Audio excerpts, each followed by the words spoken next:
on the button. J-E on the button.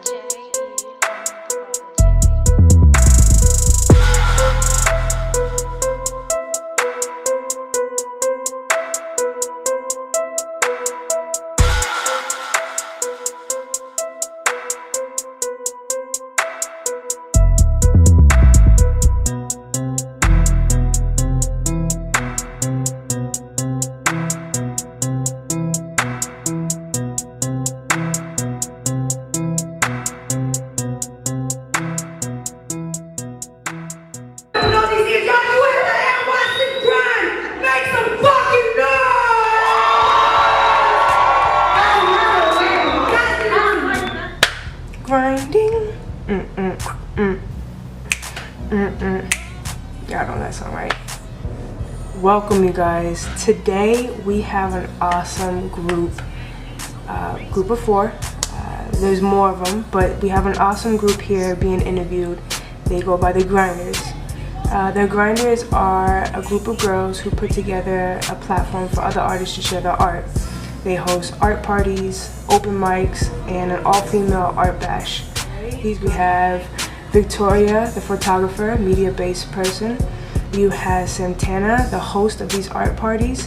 You have Safiel, the backbone. Like, she's the one that put this together. She started this foundation, and she found a group of girls that she collabs with, and that's how they came together.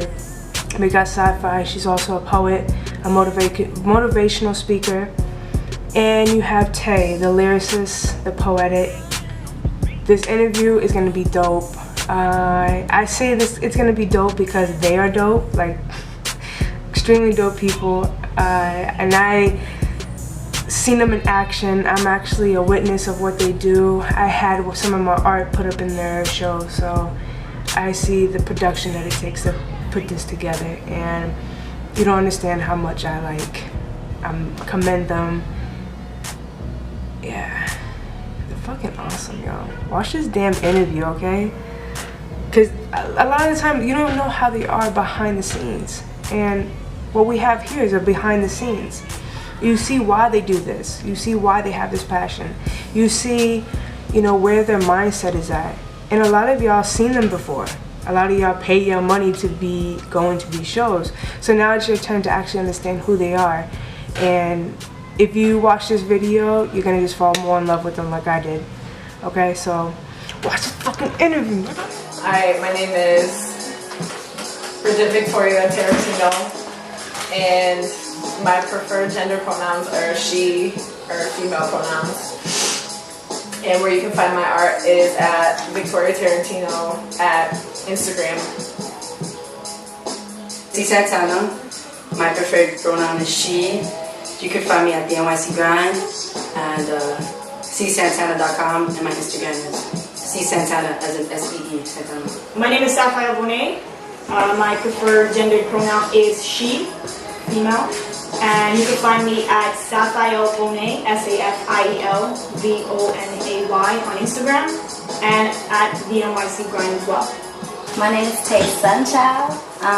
You can find me at TAY_Sunchild on Instagram. My preferred pronoun is she as well. I'm Tay. Basically, this team that has formed as of now is actually fairly new. We've met each other like about 2 months ago, I would say. I put it out into the universe, yes, that I needed people that were passionate about what they do. And lo and behold, Santana and I were living together at that time, and we threw an all-female party, and in walked these lovely ladies who started talking to us about their passions, what they want to do, what they do, their talents, and we all just started connecting. We started hanging out a lot more, and we saw that we're all grinders, and we all work at what we love to do. So that's basically how we came together as a unit, and now we're moving as a unit, pushing everybody forward. Okay. So, I don't know if everybody wants to be Yes, well, I'm a singer and a composer. I started off more so as a poet, you know what I'm saying? So the way that I got introduced to the grind and these beautiful queens was I was invited by a different artist that I met at a show, at an open mic that I did in Brooklyn. And he invited me to his show and never mentioned anything about the grind or, you know, anything like that. So then I get to the show and it's just like all of these like beautiful melanated women, you know, doing their thing, hopping up and down on the stage, you know what I'm saying? Saf got the microphone, wait, who's at the door, you know what I'm saying, just on business. It was beautiful, and I was invited back to their after party, and I kept getting invited to their parties, and all the love was just there, and it was in full abundance, and we just really connected on our music and our businesses and all the different things that we do. So then they started coming to my shows, and we've really been together almost every day for the past few months, just working and grinding and hustling, which was what we all, I think, connected through, you know what I'm saying? Bridget's not from here either, so, you know what I'm saying, to come from slower place towns, you really do have to be a grinder, you have to be a hustler, you have to be kind of savage, and these are two beautiful double statistics, you know, who are under the age of 25, who are, you know what I'm saying, making noise. So it was just kind of like an instant connection. Came into the situation was a funny story. I first started coming. I'm from New Jersey, guys, but I came from New Jersey out to New York to, you know, follow my dreams and stuff. At the time, I was doing a lot of like magazine work, photography, a lot of entertainment and media, and I was just going out trying to meet different people, trying to write about them. And you know, I went to the New Year weekends where I met Safiel over here, who's you know, a poet, a motivational speaker, and you know, I was very inspired by meeting her, and you know, we spoke. I creeped up on her in the bathroom, and I was like, hey, you know, I think you're mad cool. And then from then, you know, we just continued to build and talk and talk and talk, years and years of talking and manifesting, you know, what is now like the NYC grind, and to see the fruition just from taking that one step forward to talking to somebody just because, you know, you felt whatever, you know. I would just recommend anybody just talking to anybody, because you never know what you can get out of it. Coming here, what my grind is to harbor a sense of unity in the world, in New York, especially because we all know how nasty and mean this place can be, but how absolutely beautiful it is because of the people that you meet that remind you of past people in your past life. And it's like so beautiful to be with these, well, all 6 of you, but to be with these ladies doing their thing, and how much we believe in each other, how much we believe in ourselves is like what attracted me to it. Because I remember I showed you guys this the first time I met you two. I remember.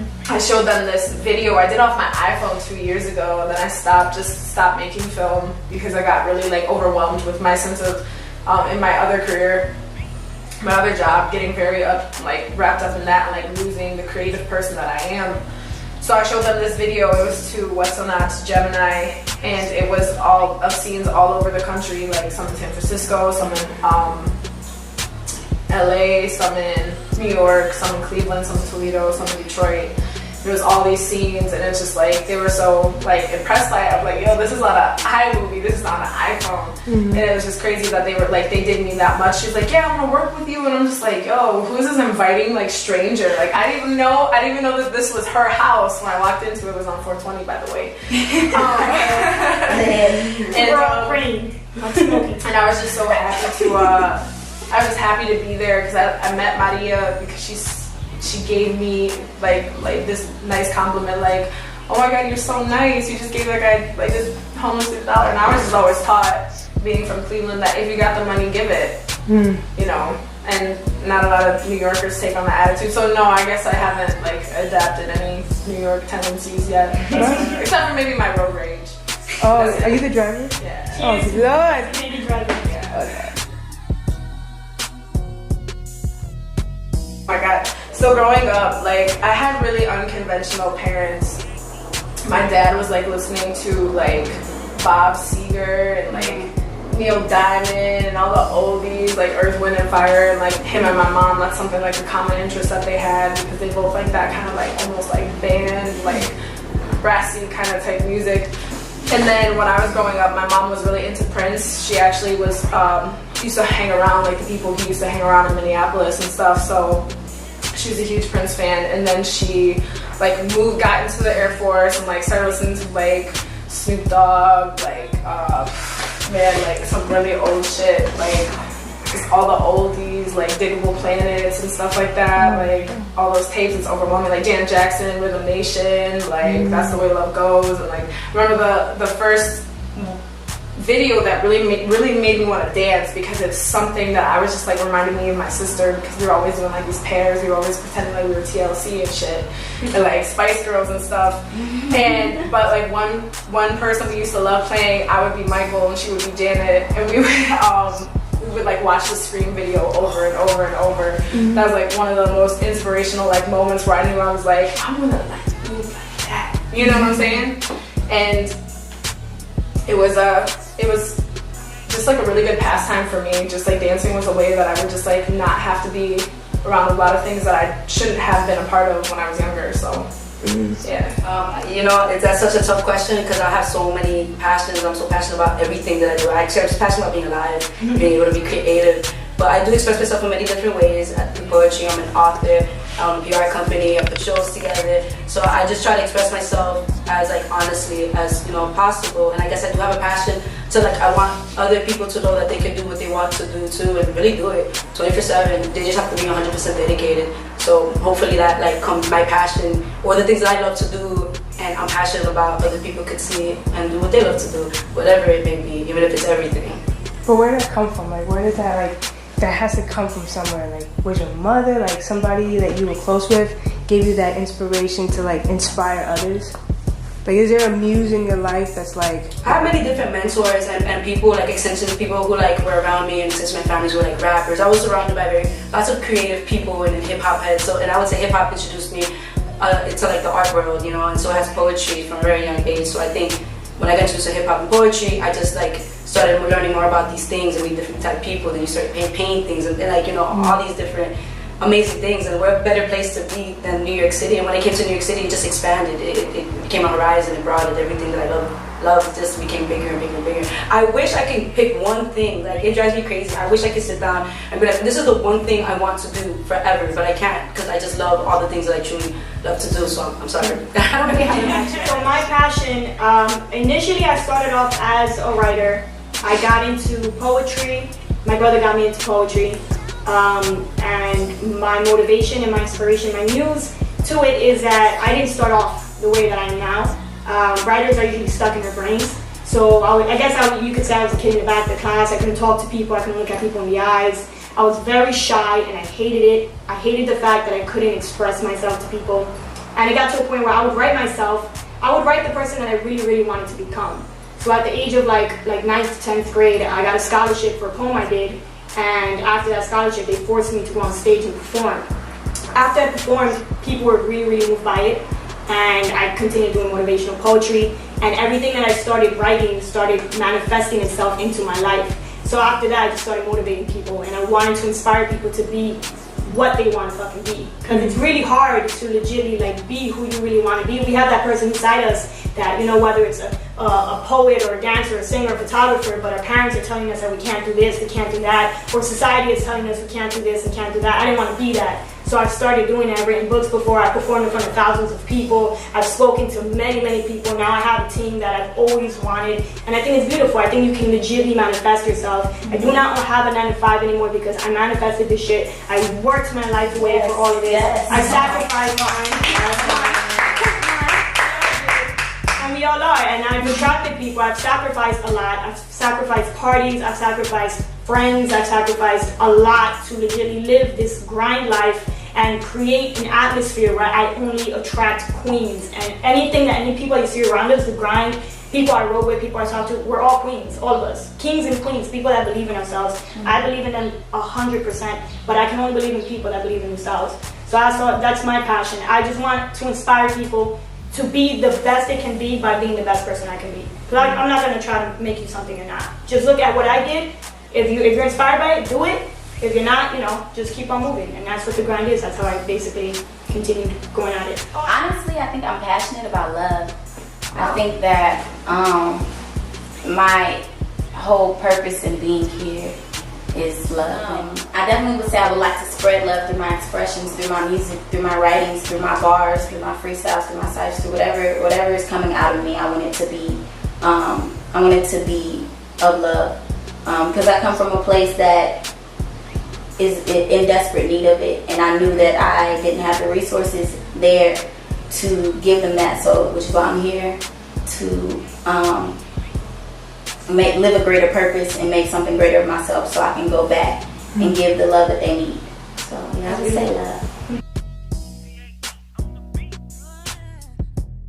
I'm a Capricorn. Capricorn. Oh, okay. Well, I don't know anybody. They make it seem. I can't really say like, oh, the Capricorn's this, and that. They make it seem like we're mad fucking boring and shit. Capricorns, we don't make a scene on like that. Like We don't give a fuck. we don't give a fuck. How do you guys collab together? Oh my god, We haven't yet. We haven't collabed directly. But we She actually called me up one day when she was like, I literally met her like maybe 2 weeks before this, and she was like, yo, I remember I got out of work and I was like tired as shit. And I was just like, no, oh my god, don't say sorry. She put me the fuck on. She put me on, you know. These two, and these three, these six, or these five of us. 5 and 6, whatever. I can't spell apparently either. But she put me on, and I was like, yo, so thankful. I never got to thank you like personally, but I feel like we're always like brushing past each other. Because you're Capricorns. Because we're Capricorns, and like, and we're like, we acknowledge each other. We're like, hey, what's up? Hey, what's up? That kind of thing. But thank you for that. That was a dope ass night. Well, thank you for coming out, man. So many beautiful women there too. Yes, you bring a lot of beautiful women. If you didn't know, I'm not even gonna blow up your spot. Talking about beautiful women. They will start their own conversation. I love you guys so much. We love you. So We did good. We just like aired it. Y'all just literally got trans right now to love each other. Capricorn Listen to trans all right of there. this, man. We grind together. We love each other. Like we believe in each other. I think that the difference between poetry and Floetry, because I would consider myself a Floet. So you have, you know, all songs start as, I think, as some form of poetry, you know what I'm saying? Maybe not in the same exact form, you know what I'm saying? A song usually has a verse, chorus, a bridge, maybe an instrumental break, while a poem is stanzas, and they're just formed differently. But when you flow in, you know what I'm saying, which is what we do a lot. And it's so dope because I used to do this with my homies back home, you know what I'm saying? So to find people who like, we just sit around and siphon all day, it's lovely. And women at that. So flowing is where you have the instrumental, you got a beat, you know what I'm saying? You got a cover, whatever, flowing in the back. And it's like this beautiful mixture of poetry and bars. I guess bars means sidebar. Bars is a reference to, you know, a 2-line verse. So yeah, we just cipher a lot. So in my songs, I do a lot of flowing. So I do a lot of poetry that might not necessarily rhyme, or bars, lines in between the verses that don't necessarily rhyme. But of course, the content is still relatable, and it's more of the form of a poem. It sounds more like a poem broken up. But we flow a lot, and sometimes we go hard as if we, you know what I'm saying, battle rapping in the streets.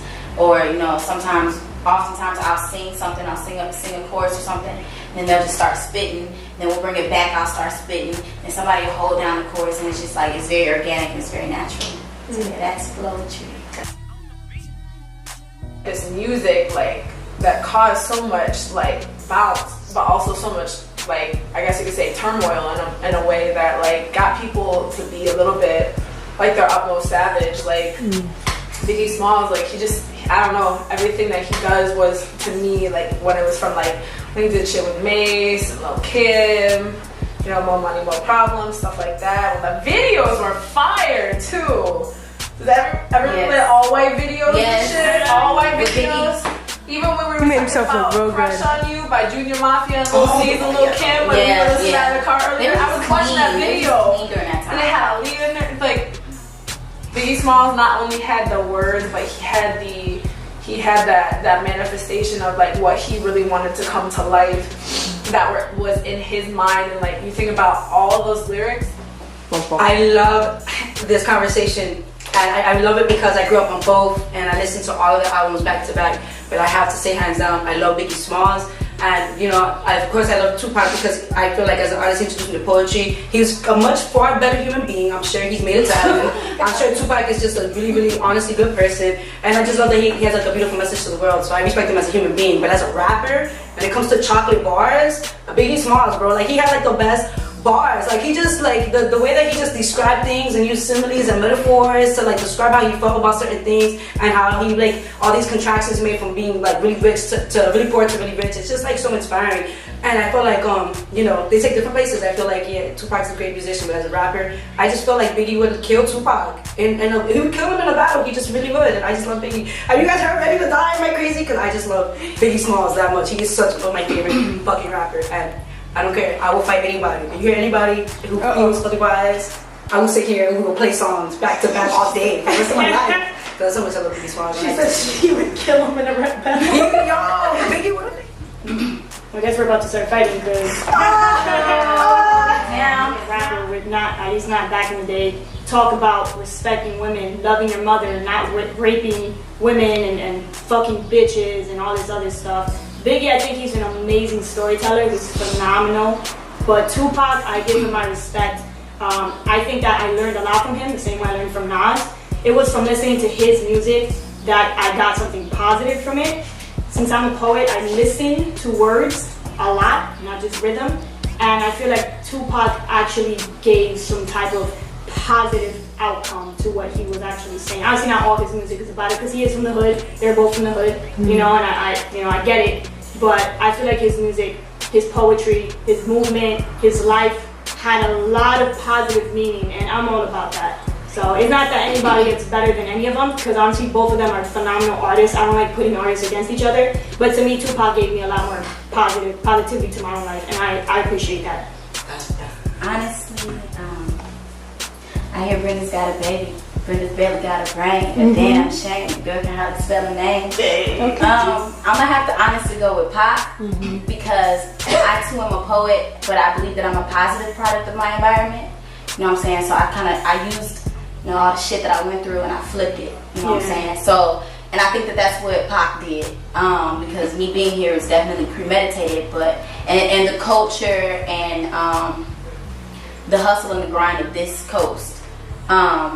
And although I'm from the middle of America, I would just have to say I relate more to Pac, as well as his mother and some of the different organizations that she stood for. You know what I'm saying? The Black Panther Party, NAACP, those sorts of organizations, kind of like a homegrown connection for me. So I'm gonna have to go with Pac. Although Biggie is definitely a legend. Yeah. You know what I'm saying? And it's different. They're different types of artists. You know what I'm saying?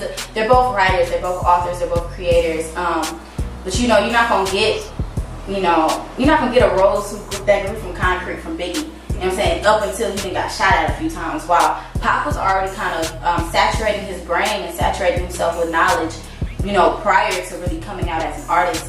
And Biggie was trying to get money. You know what I'm saying? So I think it's just a difference as far as like how it connects with me. But I mean, I'm definitely down with Notorious as well. So, but Pac, hands down. Okay. Left Eye, as far as like her story as well too. I believe that knowledge is power. So any artist that I've ever really like connected with or followed growing up, I studied them and I studied their craft and I studied their stories and those sorts of things. And Aaliyah comes from a background that I'm not familiar with, you know what I'm saying? 2-parent household, vocal training, that type of stuff, and that might have been organic for her life, but that wouldn't be organic for my life. While Left Eye, her story is a little bit more rougher around the edges, so I'm able to connect with that. I would say more so than Aaliyah. I didn't have to say the same, but it's kind of just because I think I saw one of Left Eye's documentaries and I connected to it like completely. I've never really looked into Aaliyah like that, so to me it's like I saw the story and I kind of felt very relatable to what she's gone through and how she started up and everything. So I would have to say Left Eye. I'm a huge Aaliyah fan, but just for the story alone, I definitely have to go with Left Eye. I relate to the story much more than Aaliyah, even though Aaliyah is just so phenomenal. But the kind of dedication, strength, and hard work that Left Eye just put into being TLC, like it's just so. Yeah. I can't, I just can't. And even though I respect Aaliyah and all the work that she's done, and R. Kelly and all everything that all the productions she's ever done is obviously so inspiring to hip hop. You cannot erase Aaliyah from the equation. But yeah, I will go with Left Eye for a story. It's not hard. It's so hard. It's so hard. Because listen, Like I don't know if you guys ever like watch Aaliyah and her videos, but there's something so mystical about this woman, and there's so much that we didn't know, and there's so much that was stunted by a rash decision, and kind of the same thing for Left Eye. They told her not to go that day. I'm pretty sure they told her not to go as fast as she was going. They told her like this is not like a playground type shit, and like I don't know, their circumstances of their death just like actually stunned me, because I feel like I mess around with my sister all the time and say all my favorite ones are dead. Like Left Eye was like someone else who inspired me like to move, to dance, to do what I wanted to do with dancing, and just like be able to, I don't know, I feel like Left Eye for me was the woman that I've always wanted to like aspire to be, but Aaliyah was the woman that I was inspired to be with. Someone like her, someone who's so like graceful and beautiful, and you can tell that every time she was talking to an interviewer or talking to one of her friends, or she was so respectful, and she was just so like poised, like beautiful woman, like whoo, like yeah. But no, for me it's definitely I don't know, I would love to say both, but for me, for like my passion, and like from the first time I watched Queen of the Damned, because like I'm obviously really influenced by film, and all the videos, how her videos from Try Again to Rock the Boat and More Than a Woman was actually like kind of like a trilogy. It was like a trilogy. It was from when at the end of Try Again, she's getting on her bike, and on More Than a Woman, which is the last video she shot, she like was riding on the bike into, it was like she's gonna continue it into a trilogy, and then Rock the Boat somewhere in there, like where she's supposed to arrive at the end of that, I guess you could say that, like right, I think there was actually supposed to be a video in between. I've like had like a lot of like conspiracy theory like research on stuff like this, but like yeah, I'm gonna have to say Aaliyah.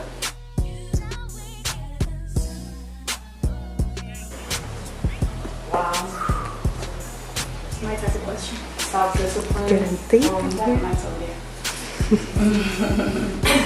I think that one thing I can never stop reminding myself of is the fact that I was going through this relationship, and photography was something that was actually falling beneath my relationship, like beneath, like I would purposely not do it so I could talk to her, I would purposely not do it so I could see her, I would purposely not do it so I could just have her around. But for me, it helped me get over feelings of like not wanted, not loved, not worth it type shit. Like me putting everything I put everything, my all into everything that I do, whether it's poetry, whether it's used to be basketball, used to be music, guitar, drums, dancing, all of that, but now I put it in photography because I feel like it's the one thing where everything in that picture, in that photograph is me.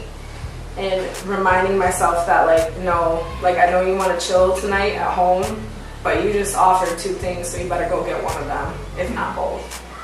So remembering that photography helps me and helps other people remind me, because like you should see the looks, and you know the looks on people's faces when you show them a picture that you took, and they're like, oh, that's so bomb, like yo, she posts my pictures all the time, all of them, they all post my pictures all the time on their stuff, and it just like makes me feel so proud, not just of me but of them.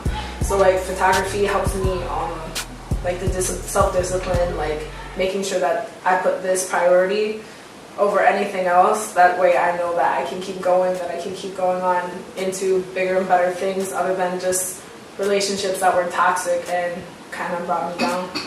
Okay. Yeah. I think that I've always kind of had a lot of self-discipline. It was just because of my personality. I've always been about my shit. When I wasn't doing the grind, I was doing spoken word poetry. When I wasn't doing spoken word poetry, I was doing boxing. When I wasn't doing boxing, I was doing wrestling. When I wasn't doing wrestling, I was writing novels. I've always been about my work, and I think it just comes because I was always with myself, and I always thought about the things I wanted to be. I've always wanted to become the person that I wanted to become. I see other people, and it's very difficult, mostly as a young person, when you have so many distractions around you, when you have friends that want to go out, lovers, boyfriends, girlfriends, whatever it is, trying to like seduce you to do things that you know you shouldn't be doing. I have a lot of self-awareness, and I think that that kind of matches up with self-discipline. When you're self-aware about what you need to get done, what you don't have to get done in order to get where you really want to go, that's where you start building up your self-discipline. I don't bullshit myself. I know when I'm fucking up. I know when my team is fucking up. I know when the people around me are fucking up. And I bitch at myself, and I tell myself that I'm doing something wrong, and I sit down and I analyze what's going wrong. And I think that that's one of the biggest things with people that need to build self-discipline, is to sit down and see what it is that's stopping you from doing what you really want to do. Because at the end of the day, yeah, you could go chill with your girlfriend, but is that going to help you 3, 2, 4, 5 years from now? Or when you're 30, are you going to be where you really want to be? Are you guys going to be on your bed for the next 12 fucking years? Or are you going to be where the fuck you want to be? So to me, self-discipline is all about thinking in the future, the bigger picture, not just now. So yeah, that's always been in my brain forever, and always will be. Self-discipline for me, honestly, I think that, I experienced a lot of things in my life early. A lot of, things that some of those don't experience until a lot later in their life. Death and real bills and real credit and just a lot of issues, because I grew up early and I moved out on my own early. And so I think things like, relationships and finances and those things that we naturally, we kind of got to learn how to do the two-step with. I learned earlier, so those weren't the things that I really struggled with. And I've also become, I don't know if it's good or a bad thing, but I'm kind of easily detachable. Because I think because I wasn't raised by my parents, so I'm, I've lived on every coast of the country now, and I'm only 22. And I was able to do that because I was just on some, excuse me, but some fuck it, like, I got one life to live, like, fuck this, So, and I've been blessed, I think, because I'm so quick to walk out on my faith. So the thing that I do struggle with, honestly, dang, I didn't know these questions were gonna be like this. I think my struggle is more spiritual, because I know my dream is costly. I chose music, and I was raised, I guess, kind of Southern Baptist, but I've always kind of considered myself the most religious person in my family, at least practicing. So, that was also an escape. It was a church. I didn't have to think about or deal with things at church as much until I started to understand things, and then it was a whole another experience. But I think that, the music industry is the devil's playground. So my temptations, my sacrifices, my choices, they weigh a lot more for me spiritually. And, it's really hard, being 22 and wanting to sing and wanting to deal with all of these things, but also wanting to not sell your soul and not have to become a part of almost this army of flesh. You know what I'm saying? And like I said, my purpose is to love. And I just want to continue to be an empty vessel, but at the same time, I do want to experience things, and I do want to be young, and I do want to kick it, and you know what I'm saying?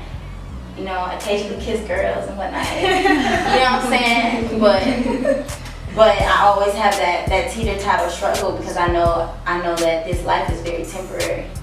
You know what I'm saying? And I know that only what I do for God will last. So it's like, oh shit, I really want to smoke this blunt in this music video, but then and I know that this is very micro, you know what I'm saying? This is on a very micro level. So once I'm elevated in my career and in my level, I know I'm going to be sitting down across tables from some wickedness in high places. I'm going to have to make some decisions. So I think that's where I've started to discipline myself now, and of course watch the company I keep, and be very, very, very serious and very selfish with my time, because time is the most valuable thing that we possess on this earth. And so whom I give my time to really matters, and why I'm giving my time to them. And is it going to bless me tomorrow, or is it going to bless them tomorrow? You know what I'm saying? So yeah, I think it's more of a spiritual thing for me, especially because I'm doing music, and you know what I'm saying, y'all know what it is.